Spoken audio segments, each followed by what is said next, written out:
iragile ngirame forora deme babaninga kalenebe iragile ngirame forora imuti mirio kuimede irame kafera imuti fefe surude irame kafera.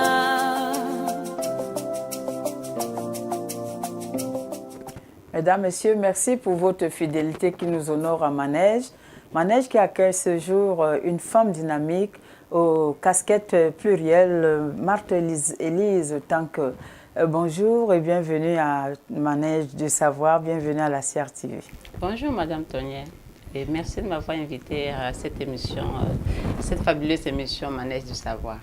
Moi, c'est Marthe Élise Tanque, je suis mariée, mère de 4 enfants. Et je suis biochimiste de formation à l'Université de Yaoundé 1. Ensuite, j'ai fait la diététique à EPM à Paris. Et puis, je suis revenue au Cameroun pour faire la diététique appliquée à la cuisine tropicale, la diététique appliquée à la cuisine africaine. L'une de mes casquettes également, je suis esthéticienne. Parce que... Merci, merci. Parce que vous savez, la beauté vient de l'intérieur. Et lorsqu'on s'alimente bien, ça va de pair avec notre beauté, avec l'esthétique. C'est la raison pour laquelle j'ai éprouvé le besoin également de faire cet autre aspect de la vie. Donc, en gros, c'est un peu ça, Marthe Élise Tanque. Marthe Élise, merci de m'avoir maquillée aussi ce matin. Je le signale aux téléspectateurs. Si vous le voulez bien, commençons par la diététique. Parce que comme vous disiez tantôt, si l'on ne se porte pas bien, le reste ne va pas bien. En effet, Albert-Marie, le reste ne va pas bien. Pourquoi? Parce que la santé est dans le plat. Lorsque vous ne mangez pas bien, vous serez malade tout le temps, tout le temps. Pourquoi est-ce que vous serez malade? Parce que le corps humain a besoin d'un médicament tous les jours, la nourriture. Et cette nourriture permet au corps d'acquérir sa propre capacité d'auto-guérison, de se défendre contre tous les intempéries. Et tout le monde le sait. De prime abord, à l'école primaire, on nous dit que pour être en santé, il faut manger équilibré et varié. Et les 4 groupes d'aliments, ainsi de suite, c'est un peu ça. Parce que ces 4 groupes d'aliments qu'on appelle les lipides, les protéines, les glucides, et les vitamines et les sels minéraux sont les ingrédients que le corps va utiliser pour se renouveler, que le corps va utiliser pour se nettoyer, que le corps va utiliser pour garder sa propre capacité et se soigner lui-même. Donc, l'alimentation est au cœur de toute chose aujourd'hui. Donc, nous exhortons les personnes dans les ménages à renforcer le budget nutrition. Ça permettra que les rendements dans les lieux de service également soient élevés. Pourquoi? Si madame ne dort pas bien parce qu'elle a un bobo au ventre, ou bien si l'enfant ne dort pas bien, monsieur non plus ne sera pas totalement à 100% dans son lieu de service. Alors, comment faire pour bien manger? C'est là la vraie question. C'est celle que je voulais poser justement. Prenons l'exemple d'un petit déjeuner bien fait. On s'est rendu compte dans les laboratoires, je suis d'abord biochimiste, que les Africains ont toujours un taux de globules blancs très très élevé. Ça, c'est des fausses alertes qui sont faites dans le corps parce que nous mangeons trop cuit. Lorsque nous préparons la nourriture telle que nous le faisons et que nous consommons, le corps voit ça comme un corps étranger et facilement développe rapidement les globules blancs pour les attaquer avant de se rendre compte, ah, c'est la nourriture qui est censée alimenter. Et du coup, ce taux reste élevé. Alors que si nous inversons un peu, nous commençons toujours par décrusiter quelque chose qui est cru. Ça peut être un fruit, ça peut être un légume ou un légume fruit, par exemple. Ça fait que le corps est averti que l'alimentation, la nourriture va arriver et ne produit pas ces globules blancs. Parce que la production de ces globules blancs, c'est un phénomène qu'on appelle la leucocytose digestive. C'est des fausses alertes, ce qui n'est pas bien. Alors le matin, par exemple, une orange dans son plat, une carotte, un quart d'oignon par exemple, un tiers de concombre, ne vous ferez pas du mal. Et si à ça vous ajoutez peut-être un quartier d'avocat, n'est-ce pas, et une moitié de papaye. Vous voyez, voilà 5 fruits et légumes que vous pouvez faire facilement le matin. Et à côté, qu'est-ce que vous pouvez faire? Nous avons tellement des infusions ici en Afrique. Il y a le thym qu'on peut infuser, il y a le laurier qu'on peut infuser, il y a l'aniver qu'on peut infuser, et ajouter un peu de citron et un peu de miel, consommer avec une tranche de pain. Voilà un bon petit déjeuner, par exemple. Marthe Elisabeth, où mettons-nous les beurres, fromage et consorts, omelettes? En fait, le beurre, les fromages, les omelettes, il ne faut pas que les Camerounais pensent que pour bien manger, il faut forcément s'empiffrer des chocolats, des omelettes de matin avec du pain, du beurre et tout, du lait. Vous savez, on a besoin pas plus de 3 œufs par semaine pour sa ration. Parce que dans le jaune d'œuf, on a un peu plus de cholestérol, qui est la mauvaise graisse. Il n'est pas question de dire que tout le cholestérol est mauvais, non. Celui qui s'accumule dans nos vaisseaux sanguins et nous cause des plaques d'athérone pour obstruer le passage du sang se trouve également concentré dans le jaune d'œuf. Donc, il faut consommer raisonnablement parce qu'en diététique, on ne peut pas supprimer complètement un groupe d'aliments. Donc, 3 œufs par semaine suffisent carrément pour un bon entretien hygiéno-diététique. Et le beurre, par exemple, quelqu'un qui veut consommer du pain peut tartiner avec un peu de beurre. Ah oui, peut tartiner avec un peu de beurre. Pourquoi? Parce que le beurre dans du pain va réduire la charge glycémique, va réduire l'indice glycémique de ce pain-là. Donc, ralentit le passage du sucre dû au pain dans le sang. Donc, il n'est pas mauvais, c'est seulement qu'il n'y a de poison que de dose. Tous les excès nuisent. Oui, mais il faut vraiment les espacer au maximum. Mais je rappelle toujours commencer par quelque chose de cru avant de consommer son pain omelette, son pain tartiné au beurre et tout. Mais pourquoi devrions-nous commencer par ces aliments crus? Effectivement, nous devons commencer par les aliments crus parce que je venais de dire tantôt que le phénomène qu'on appelle la leucocytose digestive, c'est-à-dire une production anormale des globules blancs, se produit lorsque nous introduisons ce qui est cuit rapidement dans le ventre. Parce qu'à ce moment-là, lorsqu'on va faire des tests d'analyse, lorsque vous êtes malade et tout, on verra toujours qu'il y a un taux élevé de globules blancs. On peut penser qu'il y a une infection quelque part alors qu'il n'y en a pas. C'est la simple raison. La deuxième raison pour laquelle il faut le faire, c'est que ces éléments qui sont crus viennent avec des enzymes, viennent avec des micro-organismes qu'on appelle par exemple les probiotiques pour faciliter leur digestion. Donc quand je les consomme, ça fait que et mon foie et mon pancréas se reposent un peu pendant ce temps-là.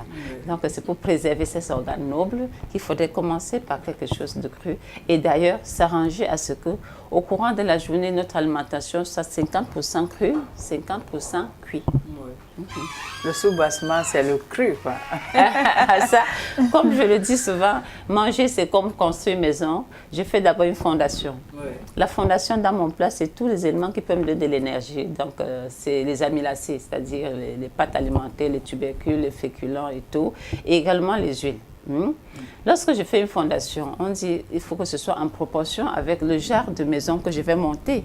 Je ne peux pas faire une fondation pour une villa et puis je viens monter un immeuble 3 niveaux, 4 niveaux.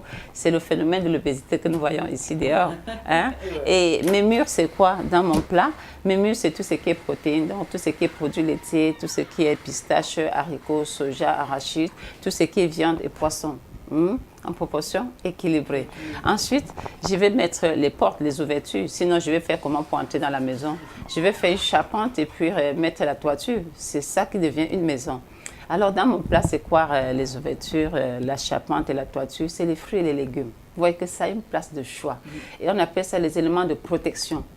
Lorsque une journée se passe sans que vous ayez pris des fruits et des légumes, c'est un peu comme si vous avez construit une maison sans porte, sans toiture, sans charpente et tout. Et même là, il faut faire la différence parce que la charpente, c'est les minéraux. Et la tôle, c'est les vitamines. Vous savez, si je pose une tôle et que je ne cloue pas, je n'ai pas tôlé la maison. Donc, les minéraux sont des éléments de fixation, vont aider nos vitamines à agir. Il faut toujours consommer les fruits et les légumes, ils vont de pair.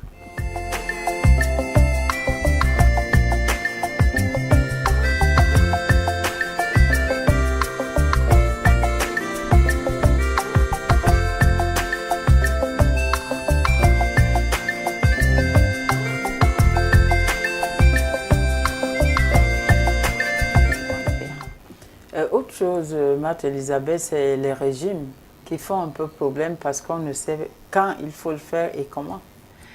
En effet, ce phénomène devient de plus en plus récurrent au Cameroun. Nous copions seulement aussi ce qu'on a vu en Occident. Et puis ce que nous surtout chez les femmes. Magazines, voilà, dans les magazines qui sont dehors, ils vendent ça, c'est bon marché. Surtout chez les femmes, elles font tellement des régimes non contrôlés. En fait, on ne peut pas se mettre, décider. Un beau matin, bon, je vais faire le régime, ma corpulence ne me plaît pas, je vais faire un régime. Non, il doit être par rapport à mon état de santé. Lorsque j'ai un excédent de poids, il faut que je sache, est-ce que mon poids est dû au fait que je fais des rétentions d'eau? Quand j'ai un poids, l'eau doit représenter entre 50 et 60% de ce poids. Ensuite, il y a la graisse. Et dans la graisse, on a 2 groupes de graisse. Il y a la bonne graisse et la mauvaise graisse. C'est la mauvaise que je dois faire partir. Ensuite, il y a les muscles également. Il y a des personnes qui, à un moment donné, développent beaucoup de muscles. Il faut voir au niveau de leur combinaison alimentaire pourquoi est-ce qu'ils développent des muscles. Il faut voir au niveau du système hormonal pourquoi est-ce qu'ils développent des muscles. C'est ça qui fait partie de cette surcharge pondérale. L'autre aspect, c'est les os. Quand nous grandissons, nos os aussi prennent des proportions et tout. Il y a des gens qui ont des gros os, qui percent. Donc, il ne faut pas faire une fixation avec le poids. Non, je vais perdre 30 kilos, je vais perdre 15 kilos. Non. Il faut donc passer par une certaine série de tests pour qu'on ait vos paramètres et au sortir de là, qu'on voit. Chez vous, là, c'est surtout les muscles, c'est l'eau, c'est la graisse, c'est les os qui percent, afin de savoir quel type de conseil diététique on va vous recommander. Donc, vous ne pouvez pas vous lever un beau matin, je vais faire le régime, machin, non. Et il y a un phénomène dehors, les tisanes. On prend les tisanes pour maigrir. Il faudrait garder à l'esprit que les tisanes nous lessivent, diminuent notre charpente, c'est-à-dire nos minéraux. Ils nous lessivent de nos minéraux et tout. Et donc, si vous n'avez pas une supplémentation des minéraux, ou bien, si votre alimentation n'est pas assez pourvue en sels minéraux et tout, vous devenez pâle. C'est comme ça qu'on a des vertiges. C'est comme ça qu'on va faire sport. On ne peut même pas faire vraiment l'activité physique parce qu'on s'essouffle vite, on tombe. L'autre aspect de cette surcharge pondérale sera situé au niveau de la thyroïde. Notre thyroïde, c'est la boîte de vitesse du corps humain. C'est une glande qui est sous forme de papillon. On a ça dans le cou. Et c'est elle qui commande ce que nous appelons le système nerveux végétatif. Le système nerveux végétatif, c'est quoi? C'est tous les autres micromoteurs que nous avons dans notre sein, le foie, le rein, le pancréas, les poumons, l'appareil digestif, le cœur et tout. Ils sont sous la commande de cette petite glande-là. Et qu'est-ce qui fait bien fonctionner cette petite glande? C'est les minéraux. C'est surtout de l'iode. Vous comprenez donc que si votre régime alimentaire est pauvre en ces éléments-là, elle va perdre le régime et c'est comme ça que progressivement, elle vous lâche. Et vous allez prendre du poids parce que j'écoute des femmes venir dire que mais pourtant je ne mange pas et je prends le poids. Que se passe-t-il? Il y a ces facteurs-là, c'est pour ça qu'on dit qu'il y a le facteur hormonal. C'est lié à cette thyroïde-là qui peut faire qu'on prenne du poids. L'autre aspect également, c'est le fait que les gens ne respectent pas l'horloge biologique des prises alimentaires et tout. Il faut avoir 3 repas par jour. Et ce n'est pas pour rien qu'on a besoin de 3 repas par jour. Ce n'est pas pour faire joli, excusez-moi le terme. 3 repas par jour, pourquoi? Parce que lorsque je vais au lit aux environs de 21h, 22h, je m'endors. Ça veut dire que pendant au moins 8 heures de temps, le corps reste sans apport d'énergie. Et pourtant, ces micromoteurs fonctionnent. Ils n'arrêtent pas de fonctionner parce que je dors. Mon cerveau fonctionne 24 heures sur 24, tous ces organes. Et ils puissent dans l'énergie dans le stock pour fonctionner. Donc, le matin, j'ai une certaine baisse d'énergie. Je dois renforcer un peu de l'énergie pour pouvoir tenir jusqu'à midi, par exemple. Alors, il se trouve que beaucoup de personnes estiment que, bon, le petit déjeuner, si je saute le petit déjeuner, qu'est-ce que ça peut faire? Le petit déjeuner n'est pas fait pour se rassasier, c'est juste pour augmenter un peu un niveau d'énergie pour pouvoir tenir jusqu'à midi. Et quand j'ai donc sauté cette étape-là, il y a possibilité d'avoir panne sèche. Ouais. Vous imaginez, si je quitte ici pour Bonanjo et que le carburant signale déjà, je ne passe pas à la pompe. Vers le rond-point, là, j'aurai panne sèche. Qu'est-ce qui va se passer? Je vais grignoter. Je vais prendre tout ce que je trouve autour de moi. Je vais boire peut-être un peu plus de café avec beaucoup de sucre et tout, n'est-ce pas? Et ce n'est pas bon, justement, parce que ce sera tellement appétissant que je ne vais pas me rendre compte de la quantité d'éléments que j'ai ingurgite. Ensuite, à midi, certains qui n'arrivent même pas à grignoter, à midi, quand ils s'installent à table, ils mangent et ils mâchent machinalement. C'est-à-dire qu'ils ne mâchent pas bien les aliments. Tellement ils ont affamé le corps qu'on est pressé d'avaler, d'avaler. Il y a un mécanisme naturel, certaines enzymes qui sont sécrétées et déversées dans le sang, certaines substances, pour que vous sentez que la satiété est arrivée, je suis rassasiée. Lorsque ce phénomène va se produire, parce que vous êtes pressé en train de manger, vous n'allez pas percevoir cela, ce signal-là, et vous continuez les prises alimentaires, donc vous mangez un peu plus qu'il n'en faut, sans vous rendre compte. D'autres parfois vont encore prolonger jusqu'au soir. C'est seulement le soir que je mange. Là, c'est très grave. Vous imaginez, vous affamez le corps toute la journée pour venir le soir verser une quantité d'énergie. Or, le soir, l'activité est diminuée, donc on se dépense moins. Ça va être stocké plus tôt. On ne va pas dépenser cette énergie-là. C'est ça, ce phénomène qui fait que les gens prennent du poids de façon anarchique ici dehors et ils ne comprennent pas. Comme tout bon sportif a un coach, qu'est-ce qu'il faut faire? il faut s'adresser aux spécialistes. Il faut voir les diététiciens et se faire suivre. Parce que moi, je vois des personnes dans des familles, on a un cardiologue, on a un pédiatre, on a un gynécologue. Votre diététicien, c'est qui? Votre coach nutritionnel, c'est qui? Donc, il faudrait que les Camerounais aient cette culture-là de confier leur alimentation à un spécialiste qui leur fasse des bonnes combinaisons et qui ajuste tout le dossier de la famille pour que l'alimentation reste en famille. Parce que aussi, il y a ce phénomène, on ne peut pas prendre en charge un individu et on l'isole de sa famille. Dans la maison, on fait la nourriture de papa à part parce que papa est hypertendu et il est diabétique. Et puis maman fait sa part à part parce que maman veut faire le régime. Et puis pour les enfants à part. Vraiment, le sens de la famille, il est où?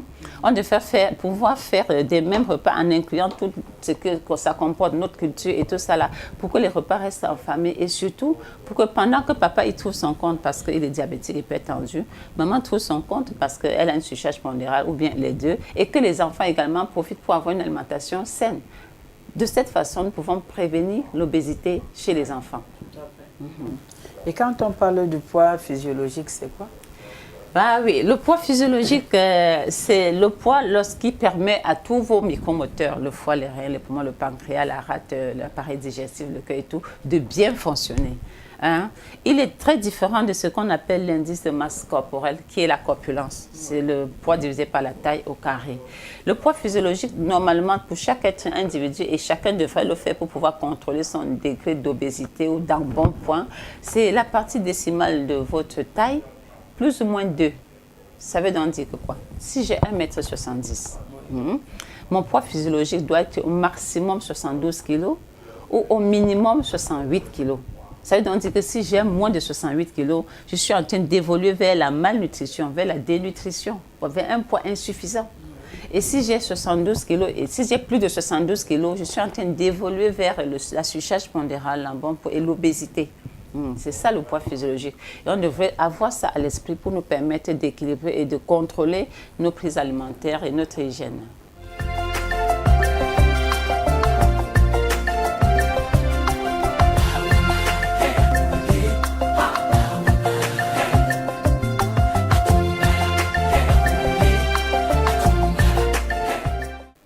Mesdames, Messieurs, vous êtes à bord de Manège du Savoir qui accueille ce jour une belle africaine, Madame Marthe-Élise Tanke, qui a une autre casquette non de moindre. Hein. Et vous voyez, elle respire la forme parce qu'elle est aussi esthéticienne. Ça se passe comment, Marthe-Élise?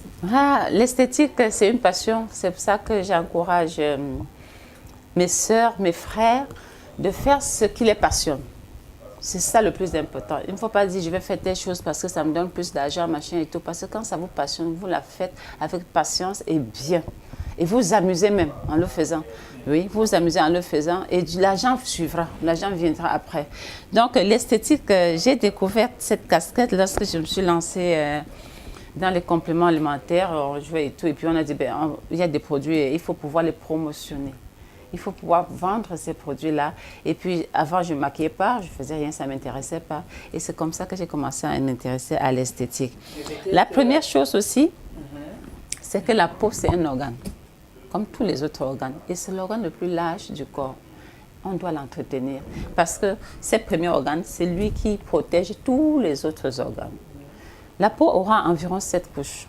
Les 3 premières couches sont constituées de cellules mortes, la partie que nous voyons là. N'est-ce pas? Et ils n'ont pas de vaisseau sanguin, pas de nerfs, donc pas de sensibilité. Lorsque je pince et que je sens la sensibilité, c'est que j'atteins, quand le pincement touche la 4e et 5e couche qu'on appelle le derme, qu'on appelle le laboratoire de la peau. C'est là où vous avez les vaisseaux sanguins, les nerfs, les terminaisons nerveuses, les fibroblastes et autres. Et la dernière couche, nous appelons ça le matelas de la peau. C'est là où il y a la graisse.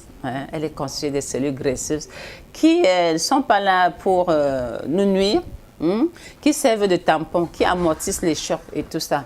Maintenant, quand j'ai vu comment nos frères et sœurs tripotent la peau, manipulent la peau, mènent la peau, ouais. Je me suis dit, tiens, il faudrait bien qu'il y ait quelqu'un qui puisse interpeller, exhorter les uns et les autres, attention, on court droit vers un mur de béton. Donc, notre peau a besoin de respirer. Notre peau a besoin de se renouveler. Notre peau a besoin d'être nourrie. Donc, tous les gestes que je fais au quotidien, je dois avoir ça à l'esprit. C'est la raison pour laquelle la qualité des produits que je mets sur ma peau doit être vraiment d'excellente qualité. Ces produits, ils doivent être d'excellente qualité et même jusqu'au maquillage que je vais faire. Donc, je me suis attardée sur les soins de peau. Comment l'entretenir afin que il y ait moins de corrosion, afin qu'elle se renouvelle bien, parce que les gens veulent rajeunir. On va faire comment pour rajeunir? C'est par rapport à ce qu'on met dans le ventre qu'on va rajeunir. C'est ce que je mets dans mon ventre qui commence par nourrir ma peau. Vous comprenez donc que cette casquette n'est pas très éloignée de la diététique que je fais. Donc forcément, je devrais la faire. Et ensuite, je dois la nourrir de l'extérieur. Donc les produits maintenant que je viens appliquer. Ça, c'est très, très important. Il ne faudrait pas prendre des produits, par exemple, qui ont des corticoïdes. Parce qu'ils viennent affiner le grain de peau. Et ce qui est encore très dangereux là-dedans, c'est qu'ils se transforment en sucre une fois dans notre corps. Et c'est ça qui entretient beaucoup de diabète que nous voyons chez des femmes aujourd'hui. Donc, il faudrait qu'on attire l'attention là-dessus. L'autre aspect, c'est que de plus en plus, oui, le monde est devenu un village planétaire. Les gens vont se maquiller, on va copier un peu par-ci dans des autres cultures.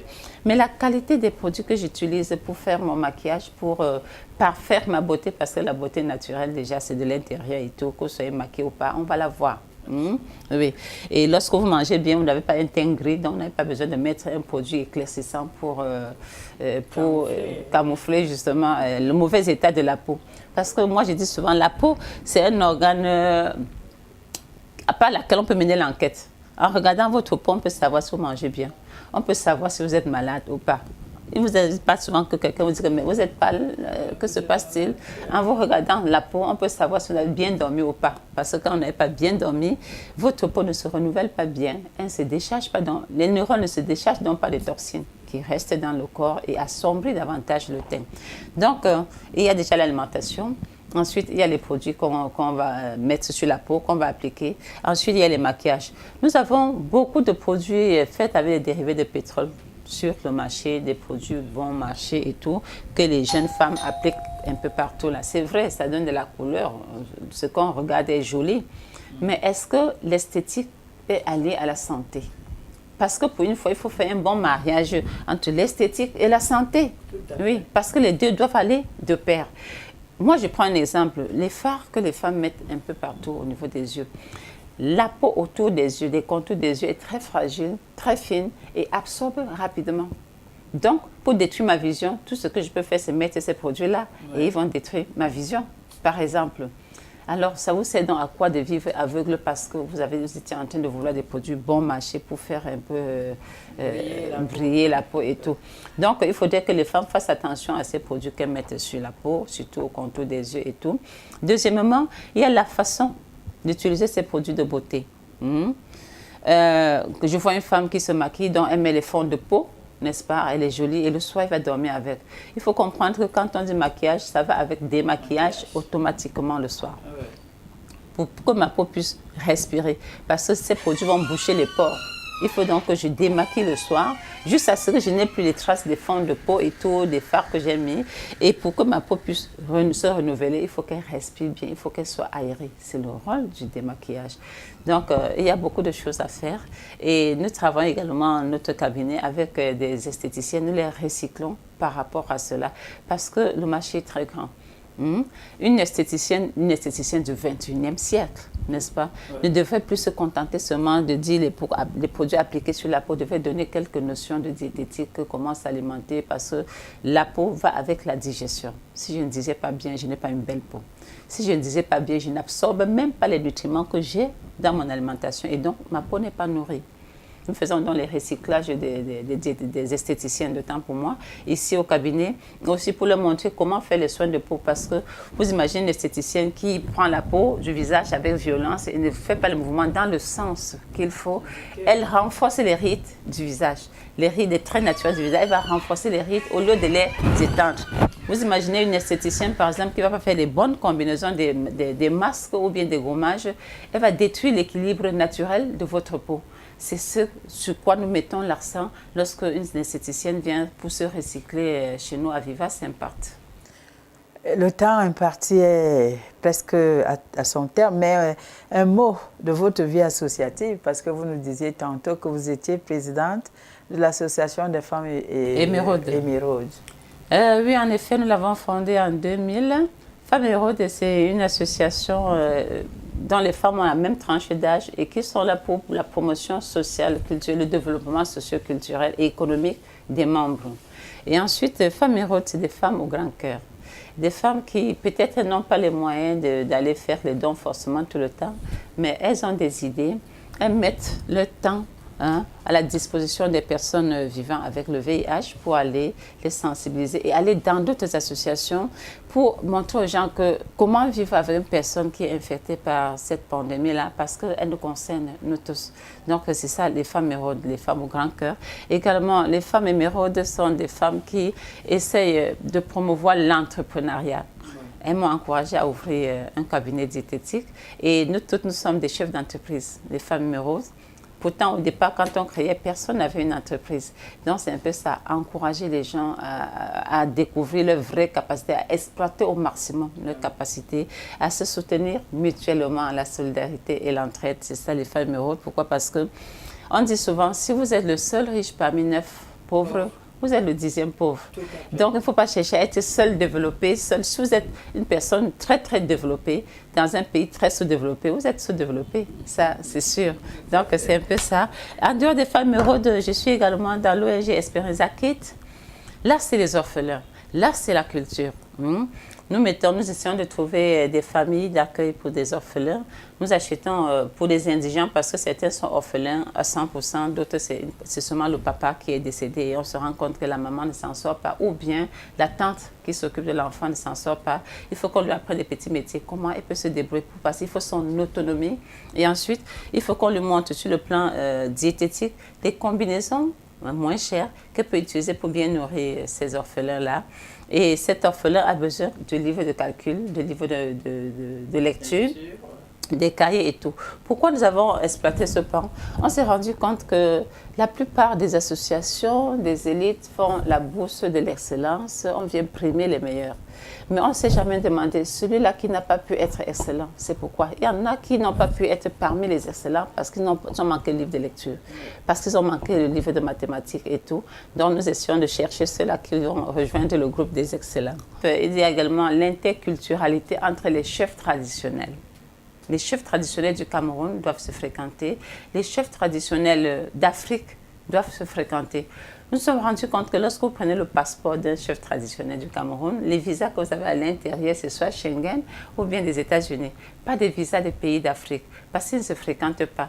Donc, nous les mettons ensemble sur des plateformes pour qu'ils puissent voir comment la gestion des conflits en Afrique se fait, comment ils entretiennent les orphelins chez eux, les indigents, pas seulement les orphelins, parce qu'en Afrique, selon notre culture, les chefs traditionnels sont les pères des indigents, les pères des orphelins, les maris des veuves. Alors, ce pan a tendance à être un peu oublié aujourd'hui et nous travaillons dans le sens de pouvoir créer des cases sociales dans les différentes chefferies afin que ces indigents puissent par exemple avoir un bon repas par semaine, au moins une fois. Et également des salles où on va chercher à placer l'outil informatique afin qu'ils puissent aussi se frotter à la chose informatique. Donc c'est un peu ça que nous essayons de faire dans Esperanza Kids. Ce que femme veut, Dieu le veut. Et d'aucuns ont ajouté les hommes l'exécutent. Donc, Élise, nous te disons merci d'être venue, merci d'avoir visité Manège.